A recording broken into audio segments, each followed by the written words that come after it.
Hola Mina. Video kali ini adalah alur cerita anime One Punch Man Season 4 episode 14, atau bisa dikatakan juga Season 3 part 2 episode 14.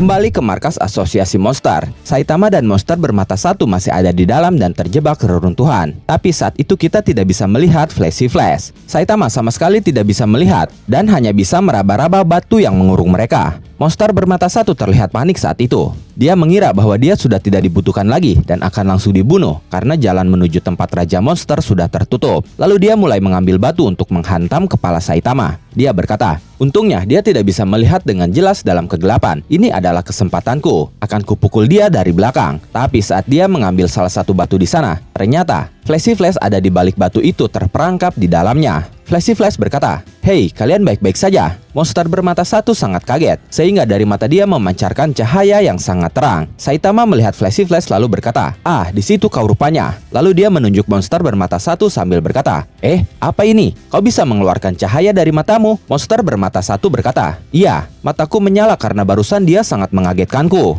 Flashy Flash yang tertimbun bebatuan berkata, "Sepertinya kau masih berguna." Tapi situasinya jadi bertambah buruk. Karena guncangan hebat tadi, para pahlawan lain kemungkinan juga terperangkap dalam bahaya. Kita harus kembali ke medan pertempuran secepatnya. Saitama berkata, "Kalau begitu, cepat keluar dari sana." Flashy Flash berkata, "Aku terperangkap dalam keadaan yang sulit. Jika aku asal bergerak, bisa-bisa aku ikut menghancurkan bebatuan di sekitar sini. Harusnya aku bisa lolos dengan mudah jika keadaannya normal." Lalu Flashy Flash meminta Saitama untuk menyingkirkan bebatuan di sekitarnya. Setelah itu Saitama berkata kepada monster bermata satu, "Bisakah minta tolong untuk pencahayaannya?" Monster bermata satu langsung menyorotkan cahaya kepada Saitama dan Flashy Flash, tapi cahayanya terlalu terang. Saitama berkata, "Oi, itu terlalu menyilaukan." Monster bermata satu berkata, "Kalau begitu pencahayaan tidak langsung." Cahaya itu kini dipantulkan lewat belakang kepala botak Saitama. Saitama berkata, "Oh, cahaya hangat ini membuat suasana hati jadi tenang." Tapi setelah itu dia sadar, cahayanya ternyata ditembakkan ke belakang kepalanya. Saitama pun kesal. Dia berkata, "Kuhajar kau." Flashy Flash terlihat kesal melihat tingkah mereka berdua. Dia berkata, "Cepatlah." Setelah itu Flashy Flash memberi instruksi batu mana yang harus diambil lebih dulu, dan Saitama pun mulai mengambil batunya. Tapi seketika saat diambil, justru satu batu lainnya jatuh dan menimpa kepala botaknya. Lalu Flashy Flash meminta Saitama untuk mengambil batu sedikit lebih kanan.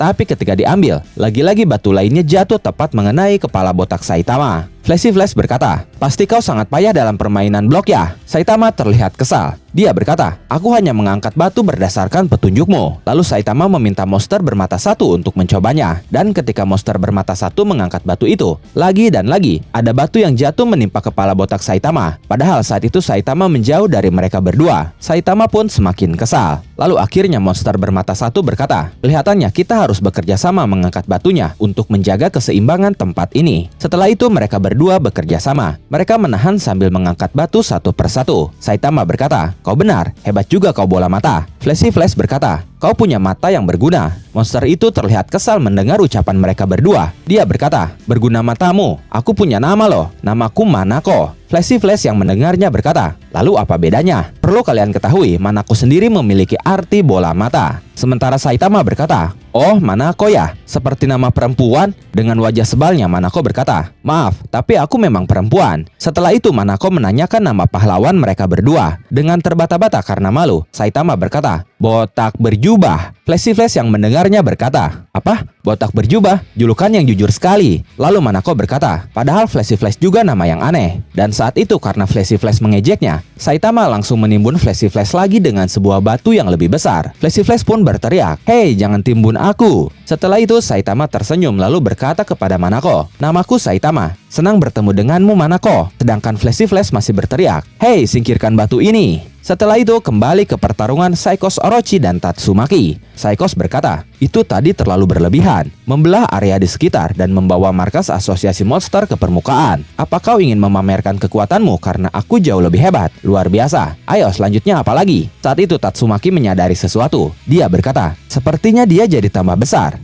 Tentu saja. Hal itu karena dia menyerap energi dari akar-akar itu. Keluar dari dalam tanah benar-benar membantu. Setelah itu dengan kekuatannya, Tatsumaki berniat memotong bangunan tempat Saikos Orochi menempel sambil berkata, jika aku memotong area itu, aku bisa langsung membuatmu lemah. Saikos berkata, sudah kuduga akan jadi seperti ini. Kau masih belum paham ya? Dalam kekuatan, levelku sudah jauh di atasmu. Setelah itu Saikos menembakkan serangan super dahsyatnya. Tatsumaki sebenarnya bisa menghindarinya, tapi serangan itu memiliki radius yang sangat luas. Serangan berbentuk segitiga itu bahkan bisa memotong permukaan samudra yang jika dilihat dari luar bumi, seakan-akan bumi sedang dipotong permukaannya. Benar-benar kekuatan maha dahsyat. Samudra yang terpotong itu melayang untuk sepersekian detik. Di bagian ujung-ujungnya menciptakan air terjun yang sangat besar yang tumpah ke bawah. Hingga akhirnya, laut yang terpotong itu kembali jatuh dan menciptakan ombak yang sangat besar seperti tsunami. Tatsumaki sangat terkejut dengan kekuatan Saikos itu. Saikos berkata, menakjubkan. Ini luar biasa. Jadi seperti ini kekuatan baruku. Tatsumaki berkata di dalam hatinya, apa-apaan itu tadi? Harusnya mustahil dia bisa mendapatkan kekuatan sebesar itu hanya dengan menyerap para monster. Dari mana datangnya kekuatan besar itu? Sementara itu, Genos yang berada di bawah berkata, energi besar ini tidak bisa diukur. Energi padat macam apa itu barusan? Siapa yang sedang dilawan Tatsumaki? Sedangkan King sangat ketakutan. Dia berkata, Genos, ayo kita serahkan ini pada Tatsumaki. Kita harus cepat membawa anak ini sejauh mungkin. Setelah itu kembali ke Saikos. Dia berkata, ternyata orang itu yang muncul saat aku menyatukan diri benar-benar sungguhan ya. Tatsumaki berkata, orang itu katamu? Lalu Saikos berkata lagi, kau tertarik ingin tahu dari mana sumber kekuatan ini? Sudah kuduga, kau sudah terlihat khawatir. Kau kehilangan kesempatan untuk menang. Aku sudah terpilih sebagai makhluk superior dan aku diberkati kekuatan yang jauh lebih besar darimu. Setelah itu terjadi kilas balik sesaat sebelum Saikos dan Orochi bersatu. Saat muncul cahaya, ternyata ada sesuatu yang menghampiri mereka. Saikos melihat struktur aneh seperti sel otak, diagram struktural alam semesta, terlihat seperti permukaan planet Jupiter. Sebuah keberadaan seperti Tuhan. Saat berhenti bergerak, dia melihat ke arahku. Aku merasakan takut, tapi di saat yang sama, sebuah kekuatan misterius mengalir dalam tubuhku dalam sekejap, dan aku dibuat sadar akan takdirku. Tatsumaki berkata, takdir katamu?